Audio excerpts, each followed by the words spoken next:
All right, Mark 6 is where we're going to be this morning. The Mark 6 starts with a really difficult story, and one of those stories that, like I said last week, we don't talk about a lot, but it's the story of the rejection of Jesus in his hometown. Jesus goes home, and the people who knew him, who should have embraced him, reject him. And noticeably, you'll remember at the end of that passage that because of that rejection, the power of Jesus is muted among them. Now, whether Jesus mutes that power himself is a conversation we could have, but noticeably, we're told Jesus is unable to perform powerful acts among them, except that he heals a few people, we're told. So you and I hear that and we hear like, heals a few people, that's amazing, that's incredible power. But Mark says he was only able to heal a few people as though something so much more extraordinary could have happened if those people hadn't rejected Jesus. Okay. So that's the context of the passage that we're about to read, starting in Mark 6, verse 6. At least the passage as we find it, the context as we find it in the text. Well, let me kind of set a contemporary context for this passage too. We're living in a time that is, filled with all kinds of difficulties. Here we are kind of moving through this pandemic. It feels like getting closer to the end, but it's a time of staggering sickness and loss. In addition to that, we had another mass shooting this week, this one in Indianapolis. We're reminded of the one a few weeks ago in Atlanta, and it seems like there is no end to the violence, hatred in our world today. We're living in a time of division where people can't get along. Even our own country divided in on itself. Okay, so that's the contemporary context in which we come to this passage. And it's in a moment like that we wonder, God, why aren't you doing more acts of power among us right now? And we think back to Mark 6 and we wonder, how has the rejection of Jesus influenced or hampered the power of God we see on display around us? And so then to that question, well, God, why aren't you doing more among us right now? We get this response of, I am doing powerful things among you, but perhaps not in the way you would expect, and in a way that involves you and me. All right, let's look at Mark 6, starting in verse 6 this morning.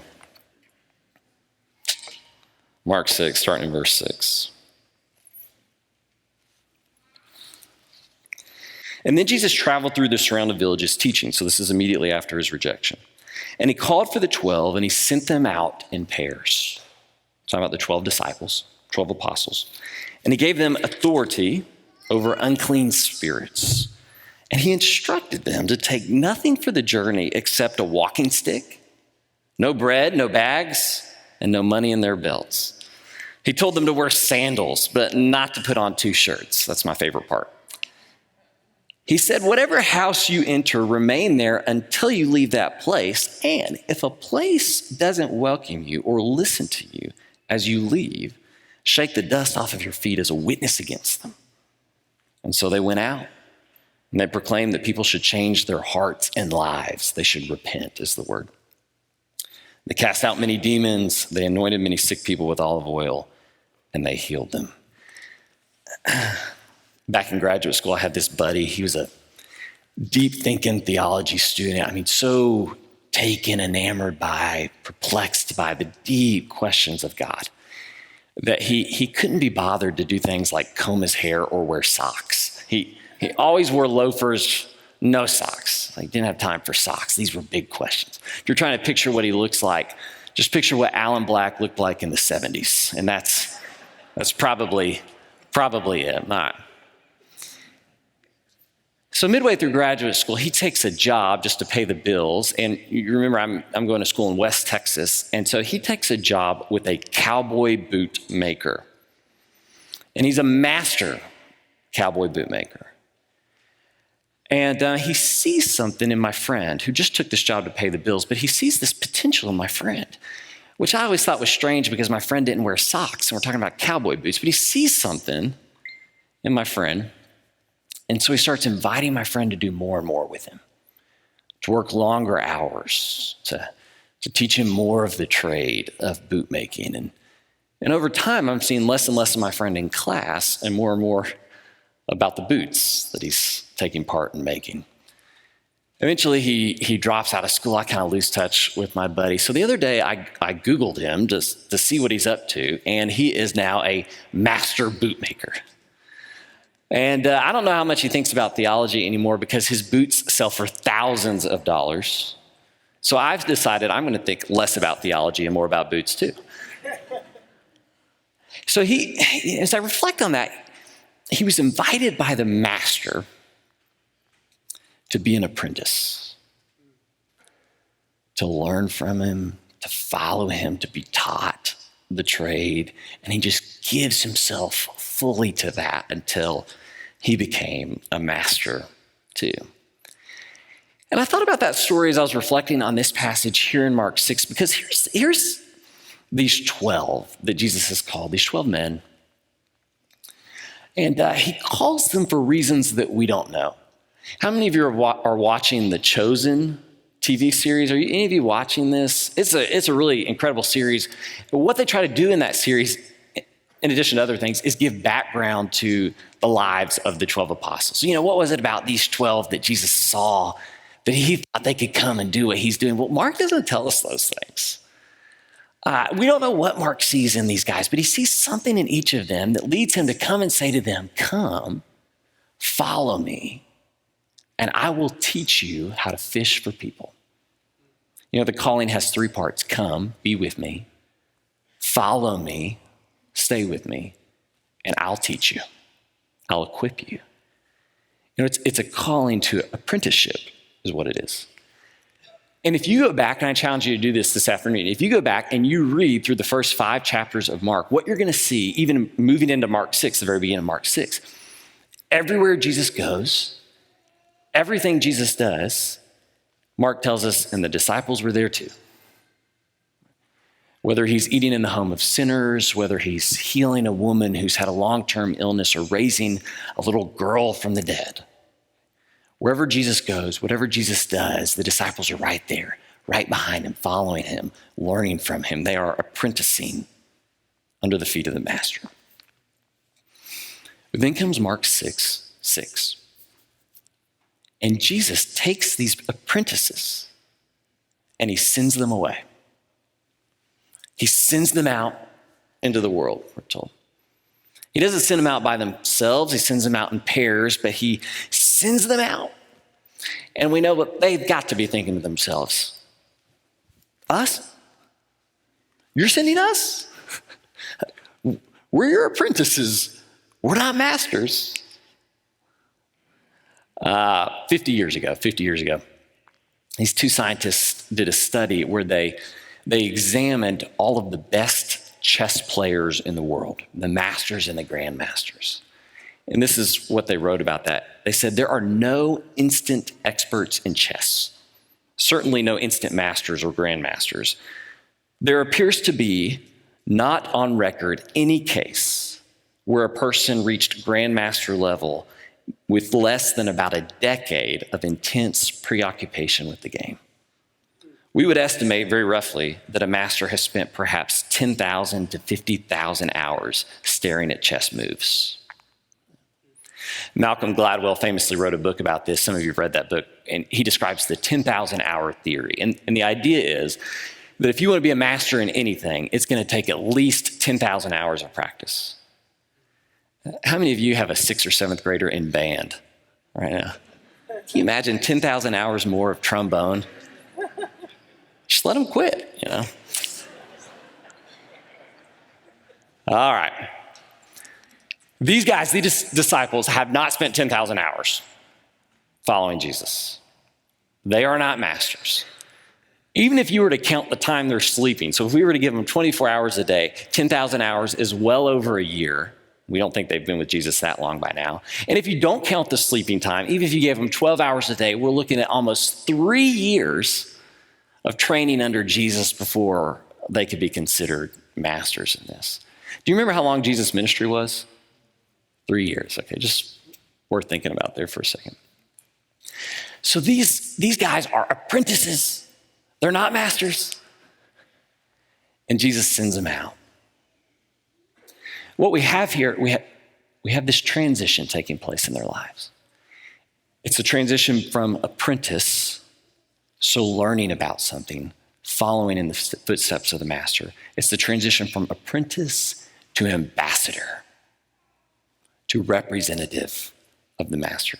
In the ancient world, the role of ambassador was really important. It's still important today, but back then, this is kind of before a king or a president could get on the phone and call up the president on the other side of the world and just hash things out, okay? And so what he would do, even in his own territory, is that he would send ambassadors all over the territory who represented him, who were filled with his authority, given his authority, and they were to be the king in that place. They were to represent the king in that place, okay? And so you gotta think about this. The disciples get the message loud and clear. Jesus says he's giving them authority over unclean spirits. We're about to look at that. But they know exactly what's happening. They know in this moment, a bunch of apprentices are being commissioned as ambassadors for Jesus Christ. They're given his authority and they're called to go and represent him. They've seen Jesus go toe to toe with demons. They've seen him heal and fix sick and broken people. And they've got to be thinking, we are not ready for this. And so you and I, are reading this story 2,000 years later, and we're like, poor guys. Can you imagine how much that would have been tough? Man, glad it's not me. And in response, Paul says, you remember what Paul says? We are ambassadors for Christ. We are. God is negotiating with you through us. We beg you as Christ's representatives, ambassadors, to be reconciled to God. We're all ambassadors for Christ. Okay, so this is, this simple truth I want you to see about this text that I want us to just reflect on and dwell on in song for a moment. Just kind of let this wash over you. There is this myth that the Christian life is about learning more and more about Jesus. Okay. Yes. Okay. But does God expect, or does Jesus desire that you learn everything before you go out on his behalf? No. And sometimes we buy into this myth because, especially, in churches of Christ, we are really good at learning about Jesus. Can we just be honest and say we're the people who know a lot about Jesus? We're not the only people who know a lot about Jesus, but we've always worn this badge when we go out there like, hey, we're the Bible people. Like, we know about Jesus. And we teach about Jesus. We form our young people to know about Jesus. We have this incredible adult ministry, teaching about Jesus. We are all about teaching about Jesus, okay? Teaching about Jesus is good. But you are an apprentice for Jesus, yes, but you are also an ambassador for Jesus. It's not one or the other, it is always both. You are always learning at the feet of the master, and you are always representing the master in the world. You are an ambassador for Christ. We think about the current problems in our world. We're wondering, God, why aren't you doing more to fix this? And God says, I'm doing a lot to fix this. I have sent out millions of ambassadors. And can you imagine how different our world would be if we lived that way? You are an ambassador for Christ. I am all for Christ. I am an ambassador in this world for Christ. I'm still his apprentice, but I'm also his ambassador. So what does that mean to me? If I kind of lean into my identity as an ambassador for Christ, what's that going to mean in my life? Well, this text helps us to understand that, at least in three ways. And so I want to dive into those. So let's look kind of line by line about what Jesus says or does for these ambassadors that he's sending out, and kind of reflect on what that's going to mean for us. So the first thing, he gave them authority as he sends them out. He gave them authority over unclean spirits. Do you remember the story of the burning bush? This is in Exodus in your Old Testament. God's man Moses is on the run. He's in hiding, and he comes across this bush that is burning but not turning to ash, burning but not burning up. So he knows this is something special, and he approaches. He realizes he's on holy ground, takes his sandals off, and then the bush that's burning begins to speak to him, and it's God. And God says, I have heard my people crying in Egypt. They've been in slavery for 400 years. I have heard my people crying in Egypt, and I am coming to rescue them. And Moses has got to be thinking, yes, all right, God, go get them. You go to Egypt and you bust them out of there. This is going to be so great. And then you remember what God says. He says, so Moses, get going. I'm sending you. I'm sending you to Pharaoh to bring my people, the Israelites, out of Egypt. You realize what this is? Right?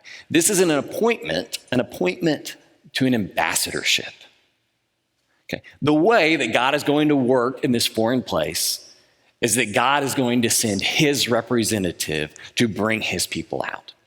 That is the way that his power will be on display in this world through his ambassador. He's sending his ambassador. Let me pause here, just as a side note. Who sends ambassadors? Kings and gods. God, right? So when Jesus sends out ambassadors on his behalf, what's he saying about himself? King and God. All right, side note. Okay, Moses gets word that God is sending him, and Moses is thinking, me? Moses said to God, who am I to go to Pharaoh and to bring the Israelites out of Egypt? He does not think that he has the authority to pull this off. God, I'm an apprentice at best. I'm not cut out for this. I don't talk too good, he tells God. God, you have got the wrong guy for this. I'm not ready for this. And God says this in response. God said, I'll be with you. I will be with you. And this will show you that I'm the one who sent you. At the end of Matthew, the Gospel of Matthew, right before Mark, the whole gospel ends with these words. These are words spoken to the followers of Jesus, and we believe they apply to us. Notice what Jesus says. He says, I've received all what? Authority.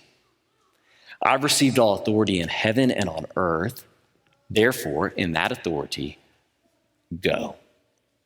Make disciples of all nations, baptizing them in the name of the Father and the Son and the Holy Spirit, and teaching them to obey everything I've commanded you. And look, I myself will be with you every day until the end of this present age.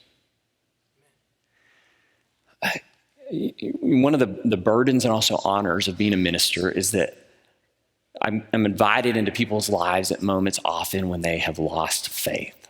Okay? When they're really struggling and it feels like God is far, they don't feel the presence of God.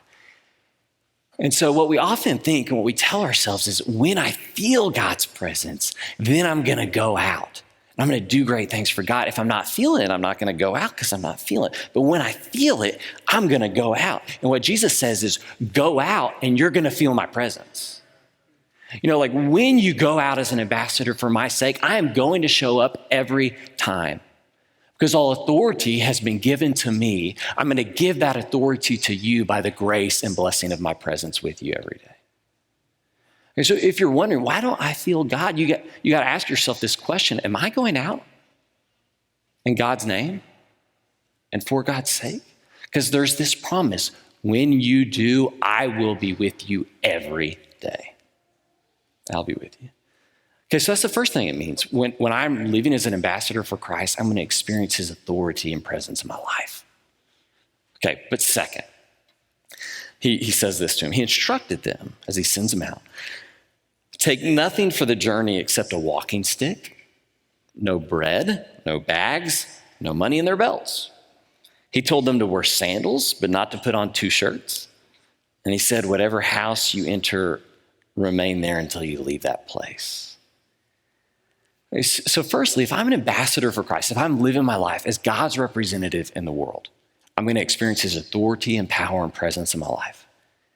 But secondly, Jesus is going to put me into situations where I am forced to rely on him, where I don't have the security blankets I so often rely on that prevent me from having to rely on him.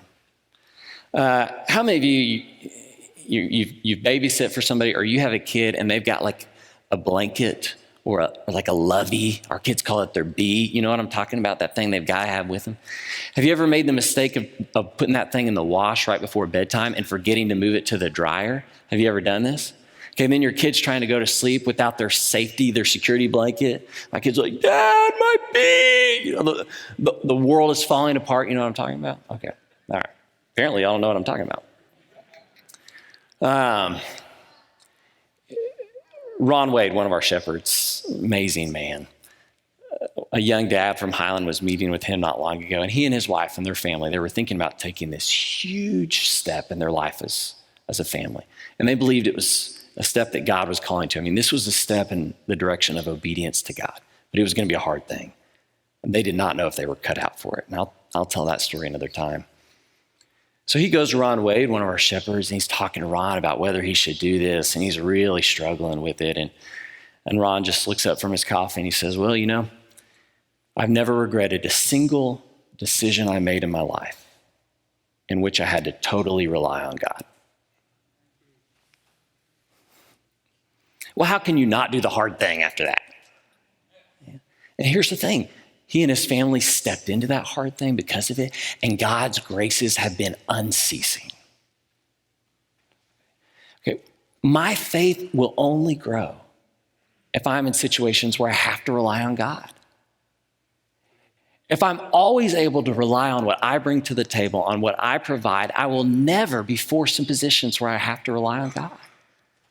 So one of the reasons God calls us to be his ambassadors is because when I live into my identity as an ambassador for Christ in situations where I'm forced to rely on him, my faith grows. Because he's going to be there and he's going to provide what I need. If you flip ahead, you'll look, all 12 of these guys, if you go to the end of chapter 6, all 12 of these guys go out and all 12 come back. It's not easy. In fact, that's what we're going to look at next. They run into some hard times, but God gives them everything he needs when they are living as his ambassadors. All right, well, that brings us to the third thing. This is verse 11.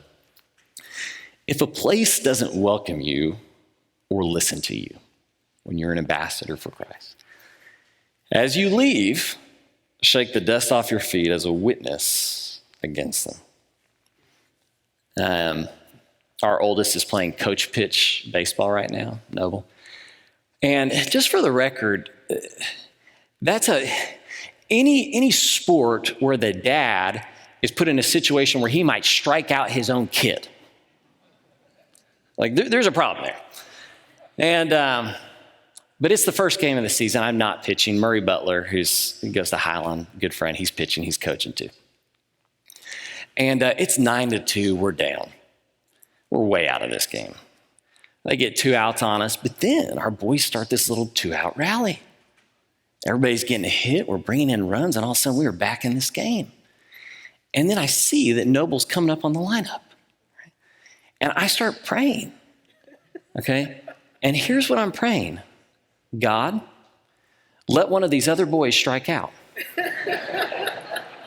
I'm a preacher. I hate to admit that, but I did. Okay? Not because I care if my son gets a hit. I don't care if he gets a hit. I don't care if we win. I don't care about that at all. I just don't want him to have that experience of being the one who ends the 2-out rally.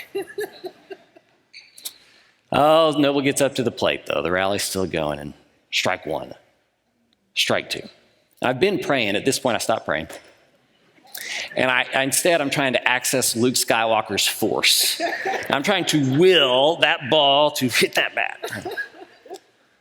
Pitch comes, strike 3, he strikes out. And so he comes to the sideline and he comes to his daddy and he buries his head in my chest and he's just weeping, he's crying, he's so destroyed. And I'm telling him he did great, he was great swings. It's okay, buddy, you'll get him next time. But I'm a safe person, so he can't stop crying. And so Murray walks to him and he gets down on his knee and he grabs him by the shoulders and looks at him, he says, Noble, sometimes you're gonna strike out. He says, but I need you to get back out there. We got a game to play, and I need you back out on the field. And listen, if you always bat 1 for 3, you'll be a Hall of Famer. He wipes the snot from his nose and tears from his eyes. And he runs back out there, and he makes a great play. that ending. And he looks at me and he's just smiling so happy. I thought about that so many times as I read this passage.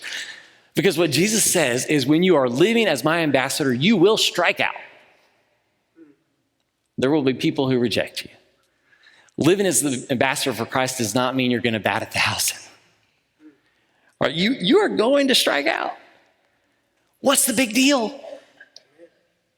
You know, Harold Shank, one of our longtime preachers here, used to say, put in a word for Jesus in your conversations with people. Okay, so you put in a word for Jesus, they reject it, who cares? Right? Like, it's not up to you to be successful, it's up to you to be faithful. That's what God calls his ambassadors to. He's not up there checking off a list. Well, Eric brought this many people to Christ this week, okay? No. God looks at you and he sees his faithful ambassadors, and that brings him delight. That brings him delight. You know, when you get knocked back down, what scripture tells us is the harvest is still plentiful. We need laborers in the field. All right, get back out there. Get back out there. You are an ambassador for Christ. That's your identity. You're an apprentice. You're still learning the ways of Jesus. So am I. But though we're an apprentice, we are always still an ambassador. As we think about, the problems our world is facing, we wonder, God, why aren't you doing more? We look around. And I look at you.